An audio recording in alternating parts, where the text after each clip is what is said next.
at sumayo rin Ang mabuting balita ng Panginoon ayon kay San Lucas. papuri sa'yo, Panginoon.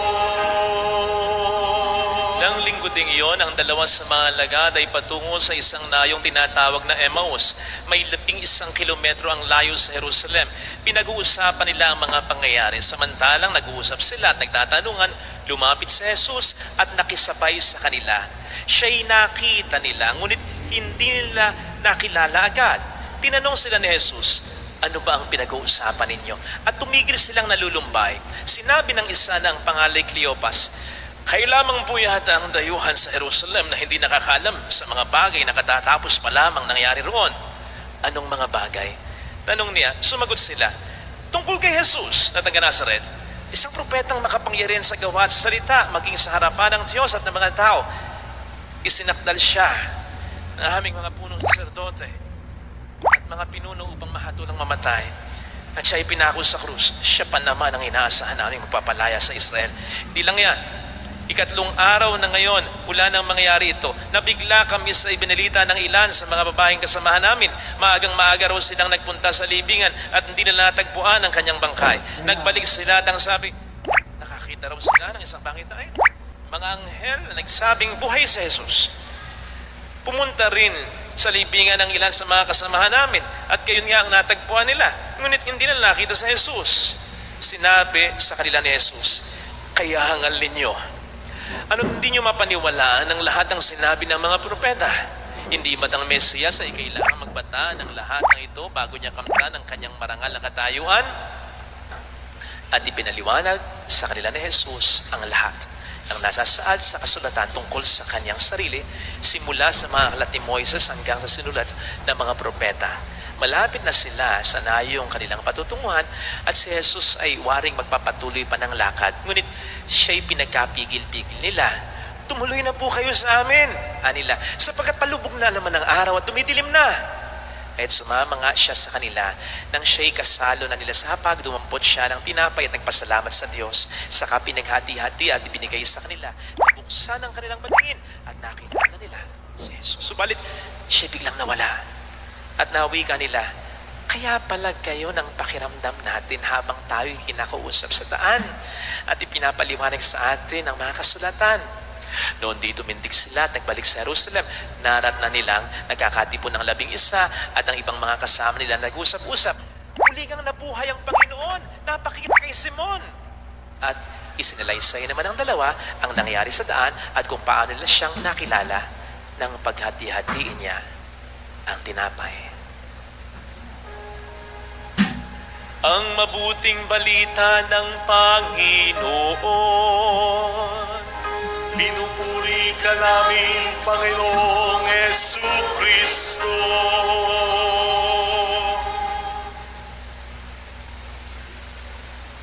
Muli, pasensya na at nalay tayo ng simula. Napakarami kasing tao. Magandang gabi po sa inyong lahat. Sa loob lamang ng 7 buwan, 3 sa mga mahal ko sa buhay ang nawala. Si Lola Nene, si Lolo Amang, si Lola Sani. Lahat sila close sa aming pamilya. Kaya napakalungkot talaga. But we were consoled with the thought of the resurrection. Na sila hindi na nantiling patay, na darating ang pagkakataon na kami pwedeng magkita-kita muli sa langit at hindi na magkahiwalay. Yung unang pag-asa na bigay ng muling pagkabuhay ni Kristo. Siya na mismong nagsabi, sino mang sumasampalataya sa akin, kahit mamatay, ay muling mabubuhay. Ngayon, hindi na natin ito dapat pagdudahan sapagkat yung sinabi niya mismo, ako'y papatayin. Pero pagkalipas ng 3 araw, ako'y muling mabubuhay. Yan ay kanyang napatunayan. So wala siyang hindi kakayanin. Lalo pat sinabi niya, pangangatawanan niya yan. Tandaan natin, ang ibig sabihin ng muling pagkabuhay ni Kristo, Diyos siya.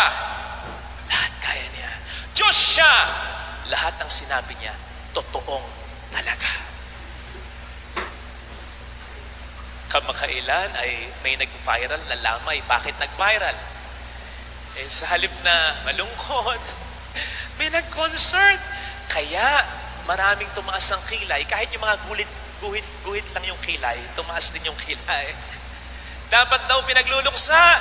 Ang sabi naman ng pamilya nung namatay, syempre, alangan naman yung patay, yun kasi ang gusto nung namatay. Kaya yun ang aming ibinigay. Hindi ko po sila ipinagtatanggol. Ang sa akin lang, bakit ba natin binibigay, sinusunod ang kagustuhan ng patay? Kung yan ay patay ng talaga, o kung yan ay hindi na muling mabubuhay, hindi mo nasusundin ang gusto niyan. Diba? Ano ba naman ang malay niyan? Patay na! Pero naniniwala kasi tayo na mayroong muling pagkabuhay. At ang batayan niya, ang muling pagkabuhay ng buong may kapal.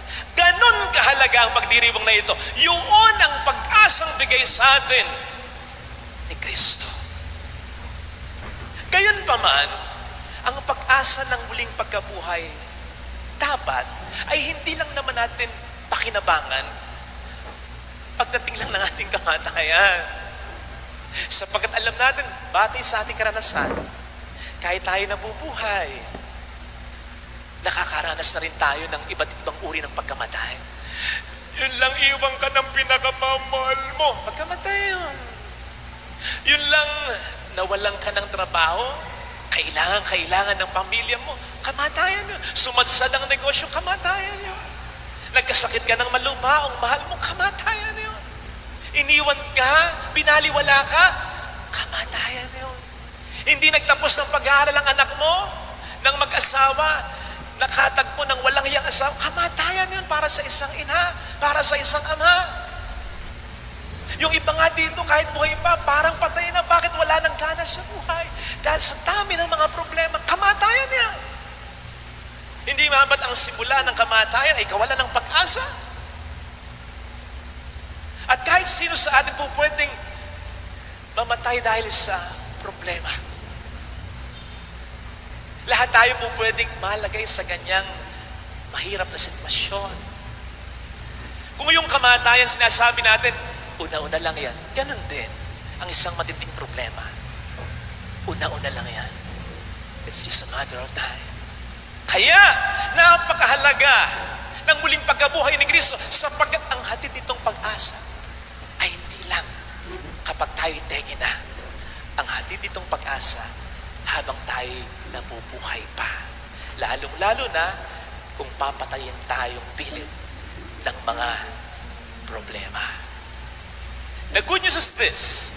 Ito ang gustong ipagkaloob ni Kristo sa atin.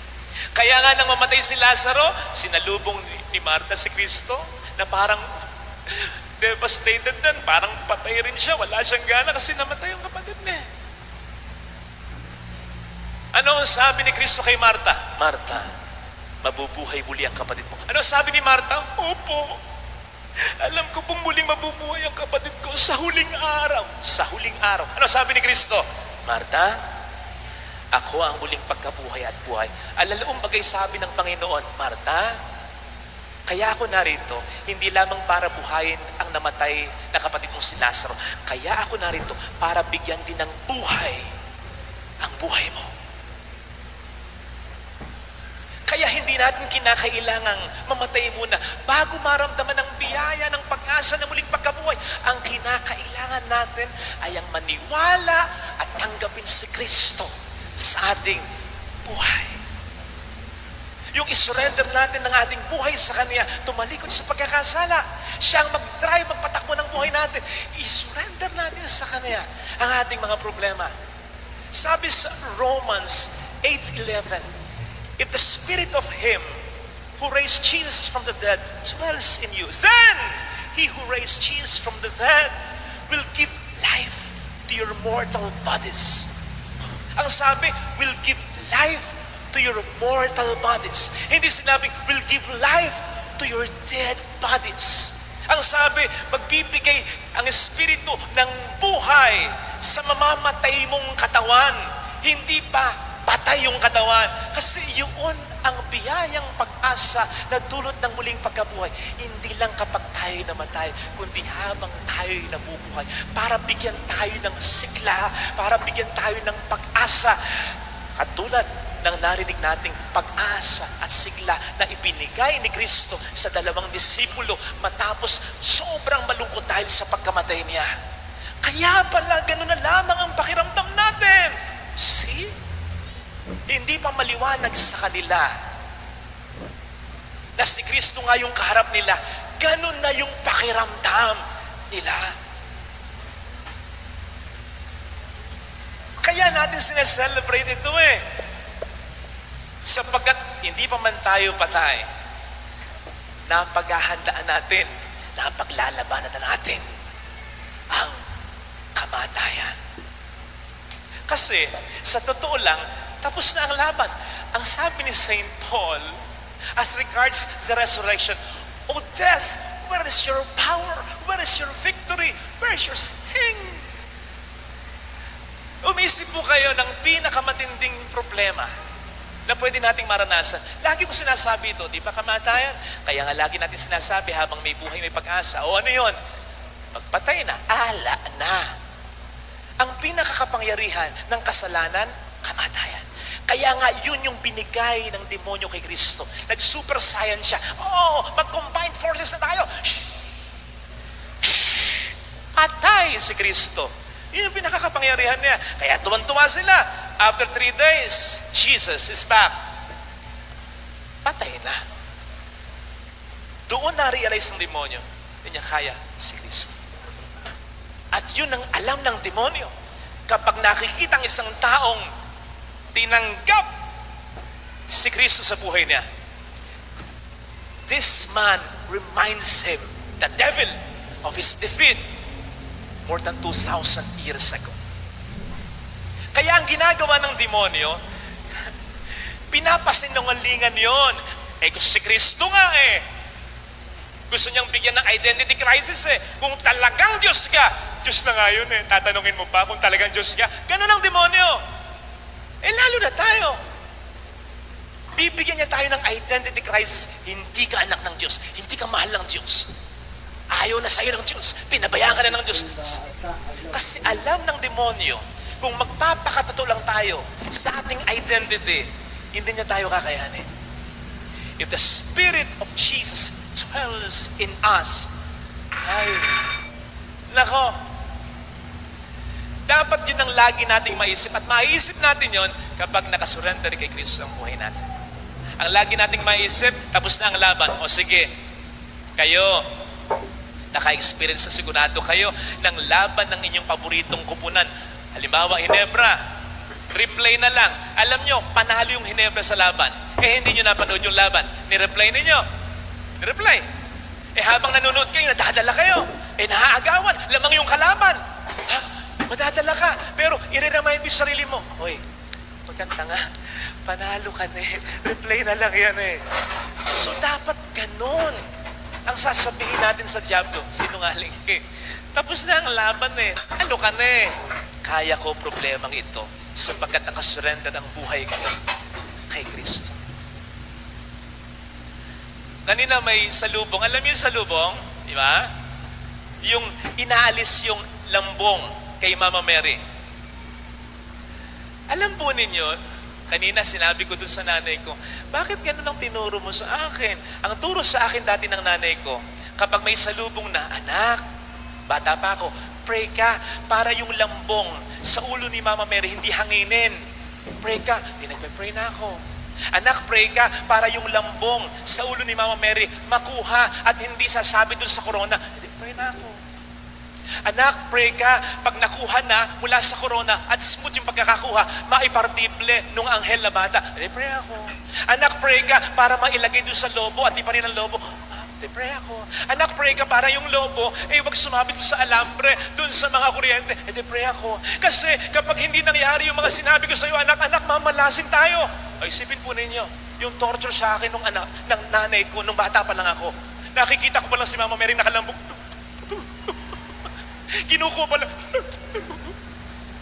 Nakuha na, pinapartibling na, naku, malagay sana sa lobo. Nilipad na ng lobo. Naku, magsasabit ang lobo. Nakita nyo na? Eh imagine kung hanggang ngayon, tawa kayo ng tawa, parang ganun din yung naisip nyo, di ba? Parang ganun din yung naituro sa inyo, di ba? Mali yun.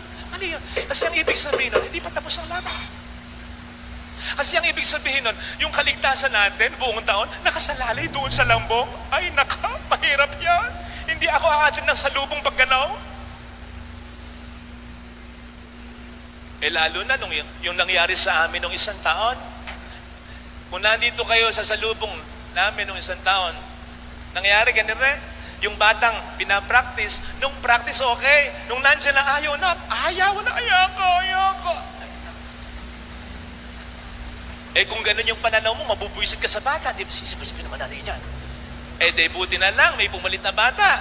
Eh nakuha yung lambong, di ba? Hindi ka nagalit doon sa bata. Eh nakuha na yung lambong yung isang bata. Eto na lang, nakuha na. Hinahanap yung lobo. Wala yung lobo. Bakit? Yung matanda na naka-assign sa lobo, nakatulog. O magagalit ka naman sa matanda. O di ba?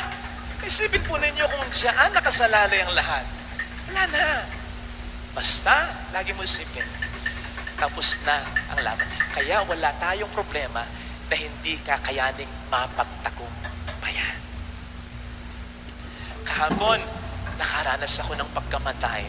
Siguro, nagpanik na yung mga kakilala ko, nagte-text sa akin, wala talaga akong reply. Yung iba, tumatawag, ayoko sagupin, hindi nga ako kumain. Bakit? Wala pa akong sermon. Totoo.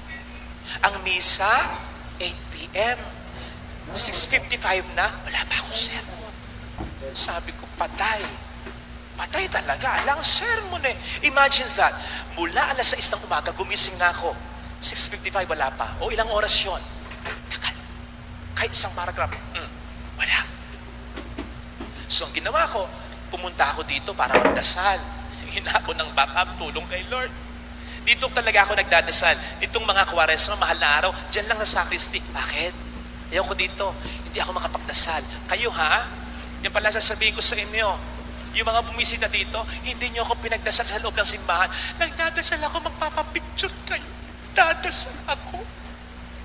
May iba sa inyo, nagpapakumpisal ako, magpapapicture. Nangumpisal, makapagpapicture lang. Eh kapag nangumpisal ka nga, ayaw kong tinitingnan yung mukha mo eh. Kahit face to face na eh. Iniiwasan ko. Tapos biglang, selfie tayo.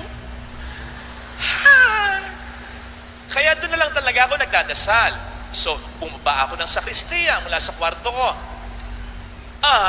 Natsambahan ko. Nandun yung mga bulaklak natin ngayon. Ayan, yung mga bulaklak. Nandun kasi, this was arranged the other day pa, para hindi malanta, nilagay sa sakristiya, aircon. So, I suddenly found myself surrounded with these beautiful flowers. Eh, yung scent, yung amoy, alam mo, ako. Sabi ko tuloy, para ako nakaburol. Pero totoo, yun naman talaga ang ramdam ko. Totoo. Big deal sa akin yung sermon, lalong-lalo na ang daming pumupunta dito. Sabi ko, patay. Ala talaga eh. Wala. Masakit na ulo ko. Nanghihina na ako. Parang may lagnat na ako. So, ang ginawa ko, lumuhod ako. Sakto, nandun yung banal na Santissimo. Kasi yung Santissimo, yung Blessed Host, hindi nagkasya sa tabernakulo nung Biyernes Santo. So, yung iba nandyan sa sacristy. Sabi ko, sakto Lord, nandito ka. Exact words.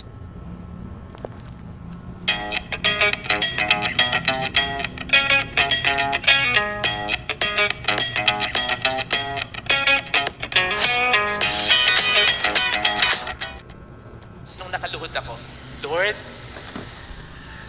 7 p.m. na, 8 p.m. yung misa, wala pa rin po akong humilya.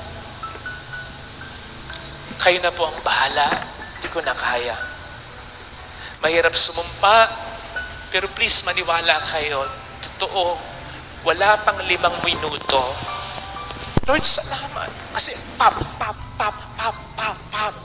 Wala pang 5 minuto. Lord, salamat. Tumayo na ako kasi mag-aalas 8 na. Nag-type na ako sa laptop ko na buo yung sermon na ito. How can you explain that? Yung sinasabi ko sa inyo ngayon, ni hindi ko naisip bago ko pumasok ng sacristy, bago ko lumuhod. How can you explain that? How?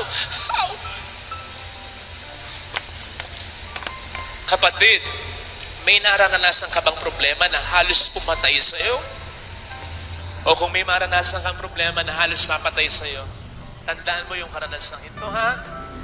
Sumuko ka sa Diyos. Maniwala ka sa Kanya. Hindi siya magpapabaya. I assure you.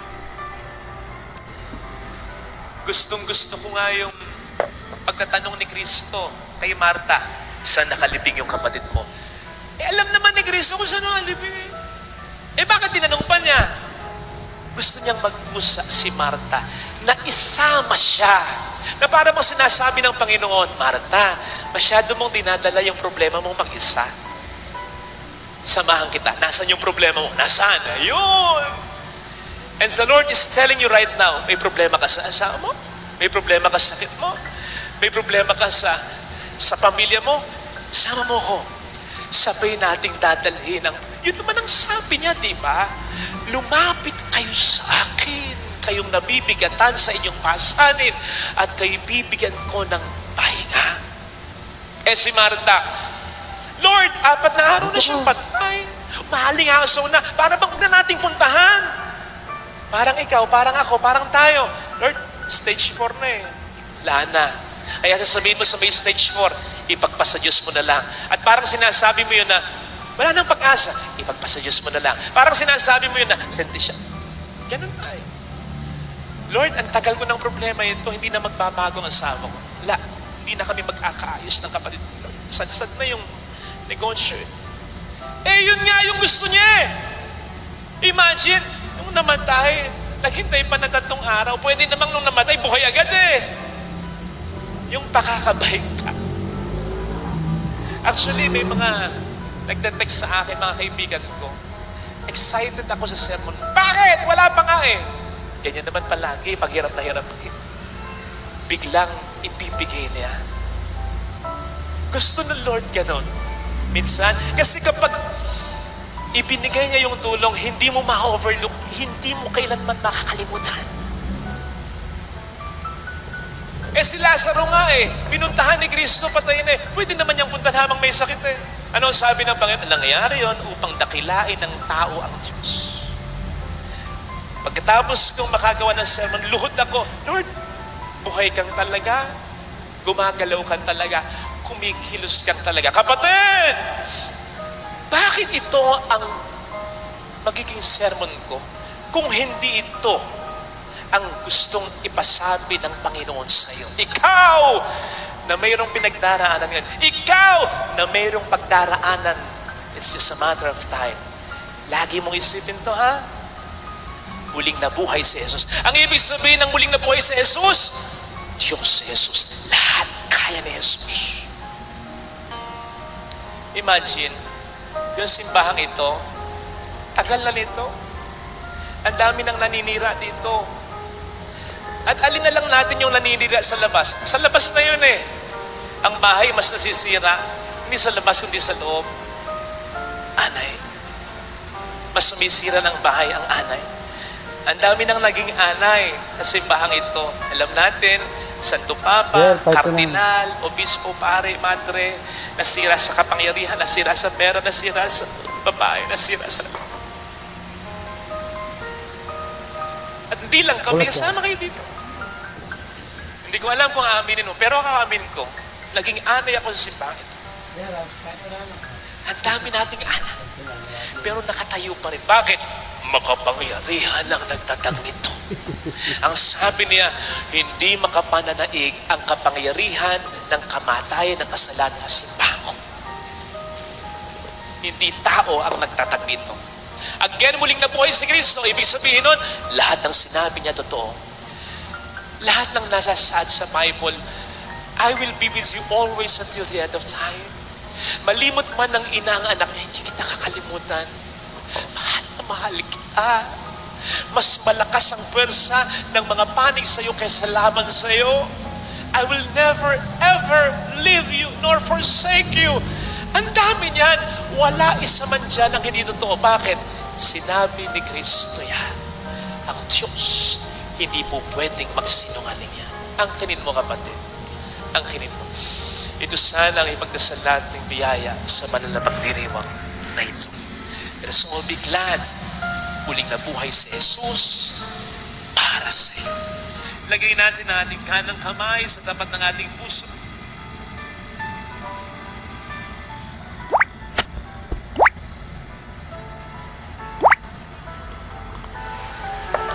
Awitin natin. Alam kong may magagawa ang Diyos.